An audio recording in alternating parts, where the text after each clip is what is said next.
The Ansar, the helpers, some of the most loyal people in Islamic history. People who gave away half of everything they owned to total strangers. But before any of that, they hated each other. Real blood, generations of it. And by the end of this episode, you're going to understand exactly why and how a dam hundreds of miles away in a completely different country today is actually where this whole story begins. When we hear the name Madinah, we think unity, we think brotherhood, we think light. We think of a city that opened its arms to a prophet and a people who had nothing and gave them everything. That was the Madinah we know. That's the Madinah we love. But it didn't begin that way. Before it was Madinah, it was Yathrib. And Yathrib was divided. Two tribes dominated the city, the Aws and the Khazraj. Later we'll know them as the Ansar, the helpers. The people the Quran praises by name. The people who gave half of everything they owned to strangers who showed up at their door. But before any of that, they were rivals. Not friendly rivals. Not the kind of rivalry you laugh about. Generations of it.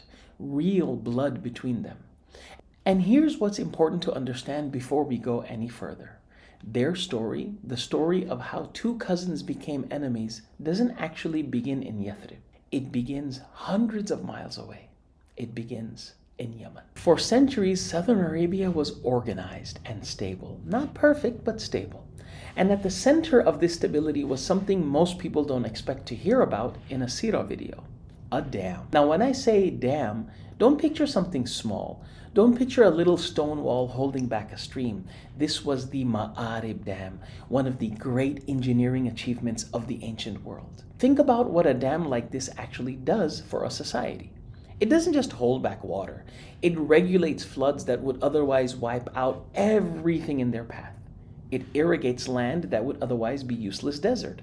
It turns sand into farmland. And that's exactly what it did. On either side of this dam were two enormous cultivated regions, so green, so lush, that the Quran itself describes them as two gardens on the right and on the left. Picture that for a second.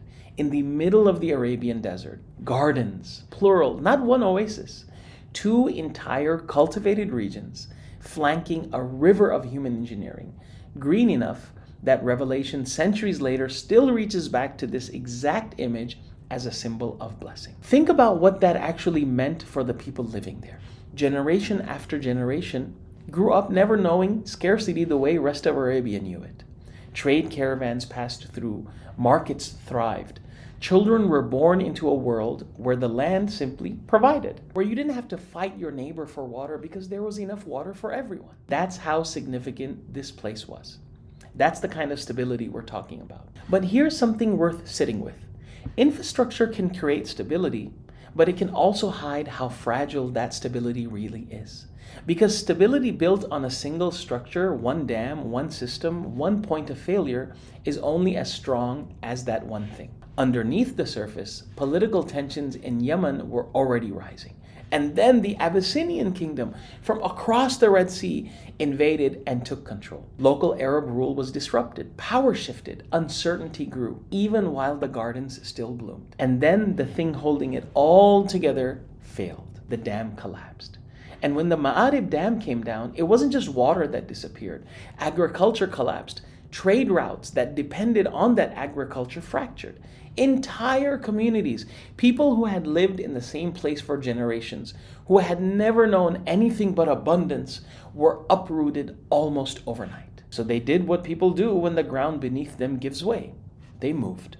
Now I want you to really sit with this because it's easy to read tribes migrated north as just a line in a history book. It wasn't. These weren't small trips. This was families packing up everything they had, leaving behind land that their ancestors had worked for generations, and walking north into the unknown. Try to imagine it. You don't know exactly where you're going. You don't know if the next place will take you in or turn you away. You're carrying your children, your elders, whatever possessions can survive the journey, and behind you is a homeland that simply doesn't work anymore. This wasn't a journey people chose out of ambition. It was a journey forced on them by circumstances completely out of their control. They weren't seeking conquest, they were seeking survival.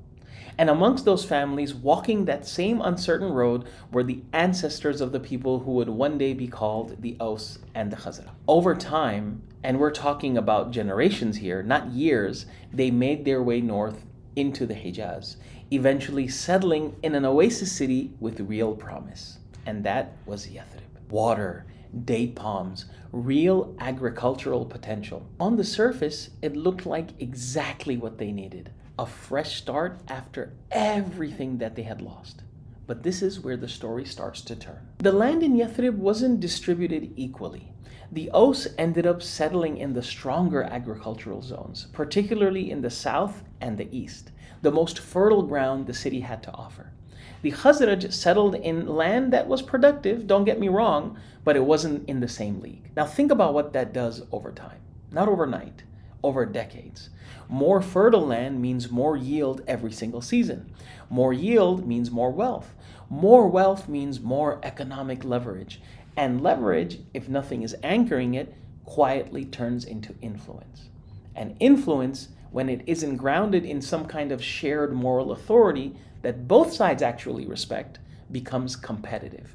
And competition between people who are similar to each other can become far more personal than competition between strangers. That's the part people miss. Because remember, the Aws and the Khazraj, they weren't strangers to each other. They were cousins. The same ancestry, same language, same cultural memory, going all the way back to the same migration out of Yemen. And sometimes similarity intensifies a rivalry more than difference ever could. Strangers can walk away from each other, but family can't. Over the generations, truces were negotiated between the two tribes. But here's the key word: tactical. These weren't reconciliations, they were ceasefires. They managed conflict, they didn't resolve it. Grievances were remembered sometimes for generations. Retaliation became normal, almost expected. Honor turned into political currency, something that you spent, something you defended, and something you could lose altogether. Picture what that actually looked like in daily life. An insult at a well, a dispute over a date harvest, a killing that demanded another killing in return, just to keep the scales even. None of it was random. It was a whole system, an entire unwritten code where backing down wasn't an option, because backing down meant your tribe lost standing that it might never get back. And here's what that does to a generation growing up inside of it. They don't grow up asking, oh, how do we make peace with our cousins? They grow up asking, how do we respond to what was just done to us? That's not a minor difference in mindset. That's an entirely different posture towards the world. One generation after another, inheriting a war that they didn't start but couldn't walk away from either. And yet, life went on. Markets operated, families grew, children were born, raised, married off. Yathrib functioned like any other city in Arabia. But underneath the surface, the whole system was fragile in a very specific way. Its stability didn't come from unity. It came from balance, a rough equilibrium between two rival powers who'd learned to coexist without ever actually trusting each other. And here's the problem with stability that depends on rivalry instead of unity. It can hold for a long time, but it can't hold forever. Eventually, that kind of strain finds a breaking point. And here's the part I want you to hold on to, because it's the whole reason this story matters. These same two tribes, the ones who couldn't trust each other for generations, the ones whose truces were tactical at best, these are the same people who would one day be called the helpers. The ones who would welcome a prophet and a community of strangers into their own homes and give without keeping count. But that transformation doesn't happen yet, not in this episode. Right now in Yathrib, that breaking point has a name: Bu'ath. A battle that wouldn't just injure the city, it would expose its limits, show every single crack that decades of managed conflict had been quietly building, layer by layer, generation by generation.